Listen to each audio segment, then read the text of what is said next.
Hello viewers, good afternoon. আজকে তোমাদের সঙ্গে শেয়ার করব চিকেন কষার একটা রেসিপি।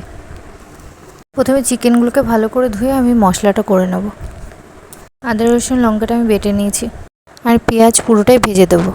এবার কড়াইয়ে তেল দিয়ে তেলটাকে খুব ভালো করে গরম করে নিয়ে আমি চিকেনগুলোকে একটু ভেজে নেব। দেখো, চিকেনগুলোকে ভেজে তুলে নিয়েছি। এরপর তেলের মধ্যে দেবো 1 চামচ মতো চিনি। চিনিটাকে একটু নাড়ি চাড়িয়ে নিয়ে আমি তেজপাতা, শুকনো লঙ্কা ফোড়ন দিয়ে দেবো। এরপর পেঁয়াজগুলোকে ভেজে নেব। আলুটা আমি ভাজবো না, কাঁচাই দেবো, ওটা আস্তে আস্তে মশলার সাথে ভালো করে কষা হবে। এরপর মশলাটা আমি দিয়ে দেবো। মশলাটা দিয়ে লবণ হলুদ দিয়ে ভালো করে কিছুক্ষণ একটু কষে নেব। এরপর আগে থেকে ভেজে রাখার মাংস টুকরোগুলো সব আমি আবার মশলার মধ্যে দিয়ে ভালো করে অনেকক্ষণ কষাবো।